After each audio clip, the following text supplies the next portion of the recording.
life might be danger over here because people think that he has something to do with Pac. People think he has something to do with Biggie, and they right here in Brooklyn. You understand? It's right here in Brooklyn, and some of the people are still mad that he made Making of the Band walk to Brooklyn from, to get the cheesecake, and it's around the corner from the Cheesecake Factory. So, Junior's. So it might be some dumb shit. So y'all need to get him out of here and ship him to Jersey because somebody gonna kill him over here. Those are good arguments, if you want to call it, but it's bullshit. He gonna get the same treatment no matter how much money he got. For decades, the deaths of Tupac Shakur and Christopher the Notorious Big Wallace have hung over hip-hop like an open wound. Throughout that time, Diddy has consistently denied having any involvement in either case. This documentary that claimed, which we know wasn't true. Yeah, check this out. We don't talk about things that are nonsense. We don't even entertain nonsense, my brother. So we're not even going to go there, with all due respect, but I appreciate you as a journalist asking. Thank you. Because listen, 7 years ago, I'd have been like, yo, did you hire somebody to fuck? But no, you do it like a journalist. Yeah, no, we wouldn't even get into nonsense like that. You know what I'm saying? It's nonsense. Which we never believed, by the way. Tupac Shakur was shot in a drive-by in Las Vegas on September 7th, 1996, fighting for 6 days before dying at just 25 years old.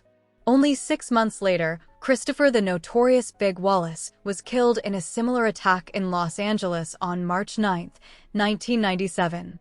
The back-to-back losses of two rap icons shocked the world during a time when hip-hop was deeply divided by the infamous East Coast-West Coast feud, a conflict fueled by pride, loyalty, and long-standing tension. As Biggie's close friend, producer, and the head of Bad Boy Records, Diddy was firmly positioned on the East Coast side. And over time, his name repeatedly surfaced in conversations surrounding both deaths. Those discussions were reignited by the Netflix docuseries Sean Combs' The Reckoning, which premiered on December 2nd and featured several individuals claiming Diddy may have played a role. Bad Boy co-founder Kirk Burrows stated in the series that the tension between Diddy and Tupac didn't come out of nowhere, tracing it back to November 30th, 1994, when Tupac was robbed and shot 5 times in the lobby of New York's Quad Studios while recording a verse for a Bad Boy artist. Though Tupac survived, the incident shattered his trust in both Diddy and Biggie, setting the stage for a rivalry that would define and haunt hip-hop history. Only they can answer that question. I have my own opinion, but I wouldn't slander their name like they did mine. I wouldn't say things that I knew, you know what I mean? I believe so. I do believe so. I have proved things that I can say that will back up my claim, but this is not for the world to know about. You know what I mean? It's between me and him, and only he knows. So every time he say it didn't happen, or that's the only thing that makes this become an issue to everybody. Because you seen what I said in the Vibe article. I basically bowed out and was going to go ahead about my life. The next issue, that wasn't even the next issue, because them cowards waited about 4 issues before they got their story together. 4 issues later, half of New Yorkers commenting on me getting shot. And before, they was all like, we didn't see nothing. In the first issue, we did, Vibe viewers. Nobody seen shit. The 4th issue, when they came back with a reply, everybody knew what I did. They knew what I said. I was acting. Who gets shot 5 times in acts? Oh, I didn't get shot 5 times in their vision. I only got shot once because they found the bullet. The police found it, but now they the cops. Now they doing detective work. They found the bullet. Oh, you found the bullet, huh? So what is this other shit in me then? What was the doctors talking about? What? Can you explain these other holes in me? How'd I get gunpowder all over me? That insulted my intelligence. So yes, I did say Thug Life was there. Yes, I bowed out, all of that. But when they said that, the Quad Studios shooting was never solved, but Gon Deal has alleged that Diddy knew Tupac was going to be attacked and allowed it to happen. He claims the 50 Cent documentary mentioned the incident, but left out a key detail. According to Gon, Diddy, Andrew Harrell, and Jimmy Henchman were all together in Jimmy's office that same day, something neither Biggie nor S.J. Knight was aware of. Gene insists Diddy's presence wasn't accidental, arguing that Diddy was closely monitoring Biggie at the time because he controlled Biggie's publishing and wanted to stay informed as Biggie was writing new material. Gene says Diddy was in the building to watch Biggie, not to collaborate with him, and alleges that while they were there, Jimmy Henchman told Diddy that Tupac was going to be taught a lesson over money he supposedly owed. The interim him being there to spy on Big, Jimmy Henchman told him that they finna teach Pac a lesson. Because Pac had owed him some money. So that's why he was up in the studio and was coming to the studio. Pac owed him some money. He was gonna work it off and get some money from doing a song with Lil Sean. And that's what that was about. But Pac was talking greasy to Jimmy Henchman, and Jimmy Henchman wasn't the type of dude that you talk greasy to, allegedly. Unless you're 50 Cent. So Diddy knew what was going to happen about it. He knew Pac was about to deal well, yeah. He was there to see it. He was there to see it. He wasn't only there to see Big them. When Jimmy Henchman told him that, he was there to see what's going to happen to Pac. He was there for that. Because had he not been there for that, he would have went up there in the office. He would have went to the studio or the studio session with Big them. He would have went to that studio session with Big them. He knew what room Big them was in. He didn't do that.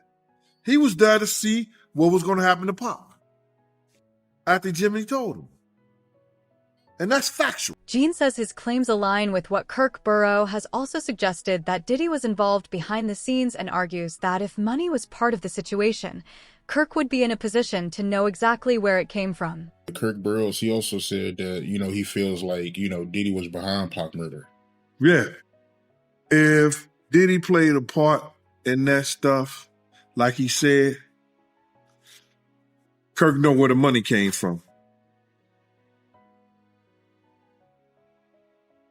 I'm going to say this. They tried to, if you talk about the Vegas trip and the whole 9 yards, Kirk said that he paid for people to drive out to Vegas. You know what I'm saying? He said he paid for people to drive out of Vegas. I was heavily with Bad Boy at that time. I don't remember that part of it. You understand? I don't remember that part of it. But if Kirk knew and he was paying for people to drive out to Vegas in the whole 9 yards, it's hard to hide $1 million, brother.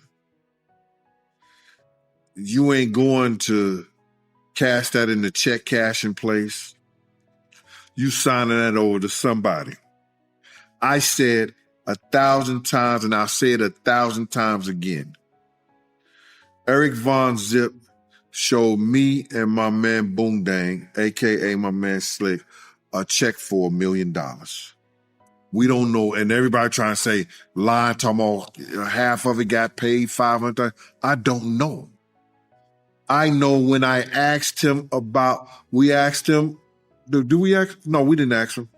I know when he showed us a check and he walked away after he showed us the check for the $1 million. Many of the people involved are gone, but the money remains. And as Gene Deal puts it, paper trails don't disappear. He believes that if the truth ever fully emerges, it will be found in records, checks, and transactions that can still be traced. Nearly 2 years after the Quad Studios shooting, Tupac was killed in a drive-by in Las Vegas, a case that remained unsolved for decades and fueled endless speculation across hip-hop.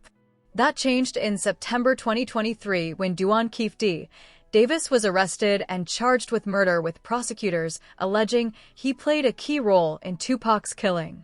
Then in July 2024, court filings revealed a previously undisclosed 2009 police interview in which Davis allegedly described his involvement and repeatedly mentioned Diddy, claiming he ordered the shooting. According to Davis, Diddy was enraged by Tupac's ongoing insults And a DEA and U.S. Department of Justice report also referenced a 2008 interview in which Davis claimed Diddy said he wanted Suge Knight and Tupac dealt with allegedly offering $1 million to make it happen. Was an informant in 1997 who told investigators that Puffy had hired the Southside Crips to kill both Suge and Tupac, and that the Crip who was jumped at the MGM was in the group that had done the hit, and that they originally were going to do it at Suge's Vegas nightclub, but then decided to do it right away instead of waiting. This was exactly the same story that Keefe D told us a decade later. Very few people know that immediately after Tupac is shot and that white Cadillac is fleeing, one of the death row entourage, a guy named Alton McDonald, known as Buntry, chases after the Cadillac, and a second shooting takes place between the two vehicles. Alton McDonald's car is struck.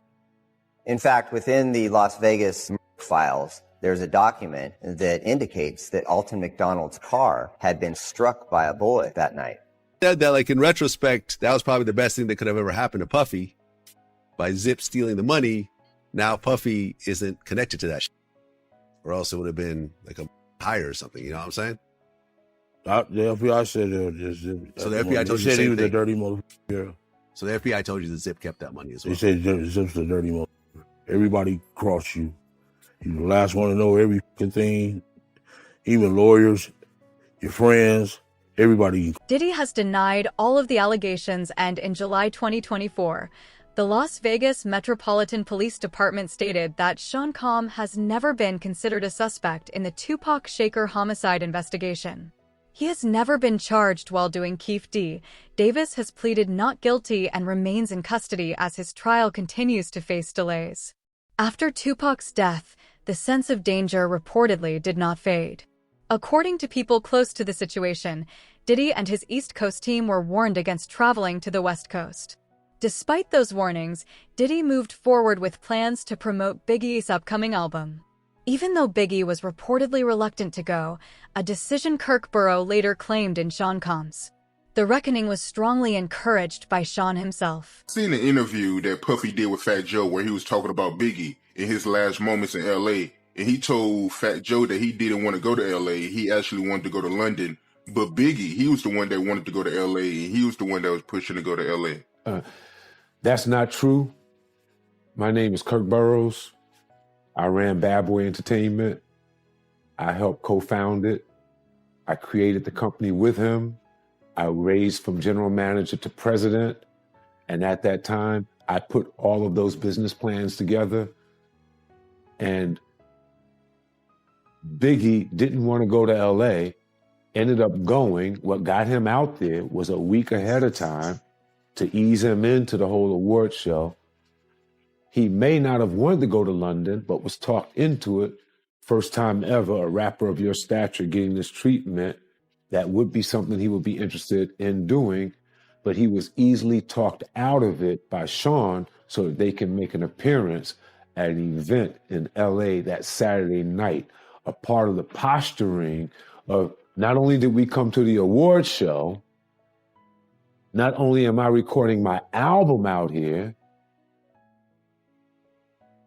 and Big is going to help me with some of the writing and maybe do something out here where me and him did this song in LA. I'm out on the town.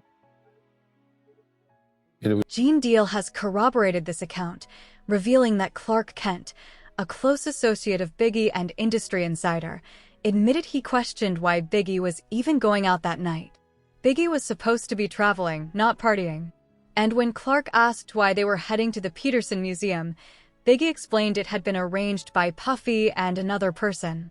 Gene says he didn't even know these details until Clark spoke about them publicly years later. Wasn't going out to no party, no clubs, and no hip-hop scene. They wasn't doing none of that, brother. But that one particular night they go out, and it was because of Puff and D-Rock. Clark Kent said that shit himself. I've been saying it for years, but everybody was saying, I'm capping. No.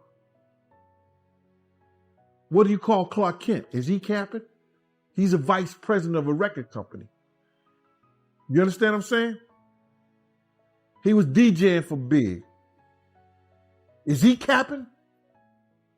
All these people should smack themselves, brother. Because what happened is, when people hear the truth, they can't believe it. Why? They can't understand it. But it happened. We couldn't have done nothing because it was no we. It was no we out there. Big had a security, Paul offered, Reggie Bullock. Puff had me and Kenny.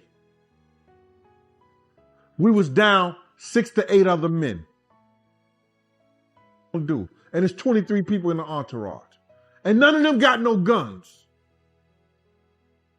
You don't go Cali empty-handed.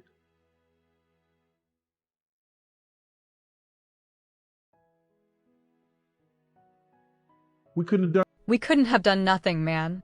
What still pains Gene the most, he says, is that he requested additional security before they went out. He pushed the issue, but was reportedly turned down with Puffy telling him there wasn't enough money to cover it. Those people still want to know shit about him. They should have had better security. I asked them before we gonna go out, let's hire some more security. They refused to hire more security. They refused to hire more security. Kirk Burrows said the same thing. They ain't have it in the budget. Not without Big, they don't have no budget. How about later in the Douseries, former LAPD Detective Greg Kading stated that he believed Diddy had made the investigation more difficult rather than easier. Perceptions have changed slightly, gradually over time. Today, I look at Diddy with through a different lens than I might have 10, 15 years ago. There were obviously some early red flags, but it's a complicated thing because we have to be very careful about falsely accusing people or even, making accusations based on nothing more than speculation. And we just haven't seen all the evidence. So I prefer to kind of withhold judgment on some things. I can tell you regarding Diddy back when Tupac Shakur and Biggie Smalls were murdered. He wasn't exactly cooperative. He didn't do what you would assume a friend or, a manager, so to speak, would do. So from a law enforcement perspective, he was very unhelpful in an area where he ought to have been contributing towards getting some type of justice in those two murder cases. But as we found out in time, he was complicit in one of them, and which would make sense why maybe he didn't cooperate in the other, because the two were, they were just, we always understood that they were somehow interconnected. And so if you're going to cooperate or provide information on one and you're culpable in the other, one thing could lead back to the next. And that's where I think he understood his own role. Witnesses described Biggie's shooter as a black man wearing a blue tuxedo with a bow tie. Yet, no one has ever been arrested or charged in the case.